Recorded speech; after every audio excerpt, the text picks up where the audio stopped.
Since the internal workings and components are exactly the same in the PT320 and the PT420, the following instructional video covers the functionality for both grease guns. Okay, today we're going to talk about the PT320 pistol grip grease gun. And first thing I want to do is go through the different parts and pieces of the gun just to familiarize yourself with it.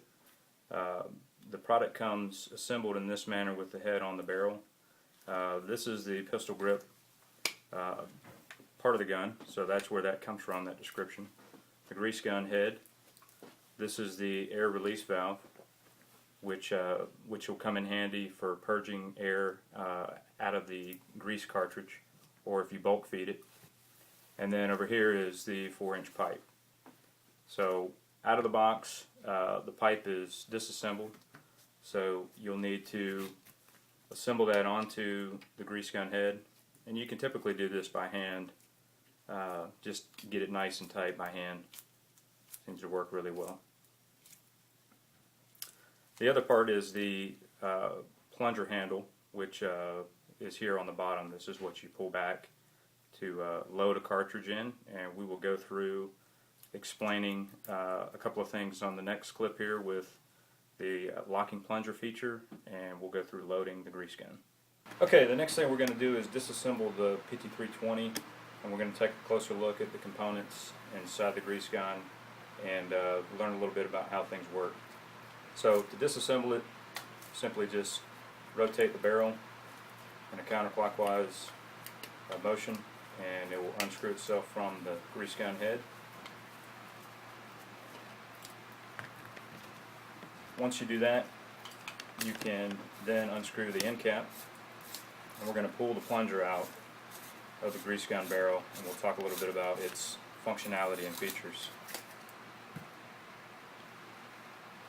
So this is an actual locking plunger, and how it works, it's pretty simple, although you will have to familiarize yourself with the functionality, how it works, and that's the reason we're disassembling it, so that you get a better understanding of that. So what we have here is, this is the plunger rod, and this is what you actually pull down inside the barrel to lock it in place, which allows you to then load a cartridge in the barrel. But there's one important step when you're doing that you got to make sure we follow, and that's locking the plunger on top of this plunger bracket. So in order to do that, I'm going to be turning this rod like so at the rear, and inside here are some ears that are on top of the rod, which you'll see, and once I position them through these holes here, it's like a puzzle, and then I turn it, and then I lock the plunger rod on top of this bracket. That's very important to do out of the box. It's going to allow you to get the grease cartridge all the way in the barrel for loading purposes. Okay, I showed you how to lock the plunger rod on top of the plunger bracket, which is this area here. It's locked above it now, and this is the position it needs to be in when loading it with a grease cartridge. Now I'm going to show you how to lock the plunger rod underneath the plunger bracket, and you'll do this in the loading process, and also if you encounter a pocket of air inside of the grease cartridge, you'll lock this piston rod underneath and then actually push the plunger manually into the grease cartridge. So to unlock the rod, simply just turn it a quarter turn, and the rod immediately springs back underneath the bracket, and then I'm going to turn it a quarter turn again, and now it's locked underneath the plunger bracket. And this is the position that you want it in to push the plunger into the cartridge. And it's more of a touch and feel type of interaction with the grease gun. You got to kind of feel your way and feel that it's locked underneath. If you don't turn it enough, you can actually, it'll slip through like so, and it won't lock itself under the plunger bracket. Okay, to better understand how you turn the piston rod handle here at the bottom when you're locking and unlocking, it's a simple motion of just a quarter turn and now I'm just going to turn it back to the position I had it in, and now it's locked underneath the plunger bracket up top. To lock it above, I twist it back, kind of feel my way through there, it's above the bracket, and twist it back, and now it's locked above the plunger bracket. Okay, now that we've familiarized ourselves with the internal workings of the grease gun, we're actually going to go through the process of loading it with a grease cartridge. So I've got the unit disassembled here, and the first thing we want to do again is make sure that the piston rod or the plunger rod is locked above the plunger bracket.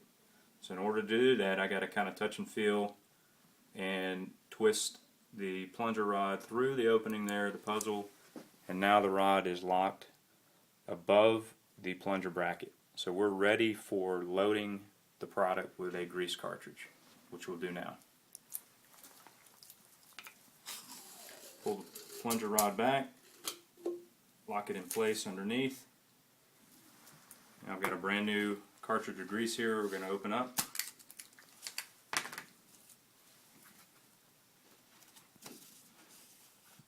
You see how it fits nice and flush on the top here. Now I'm going to retract this just to show you, if you do not lock the plunger rod above the bracket and you try to load the grease cartridge, you're going to see it's not locked above, it's underneath.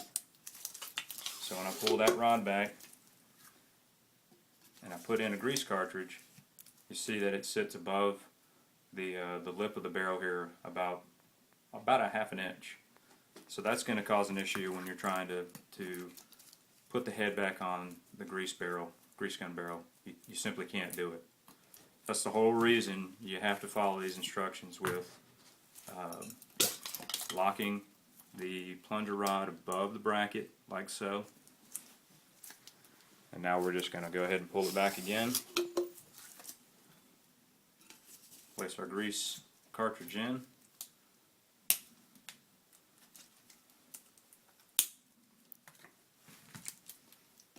Assemble the head to the barrel.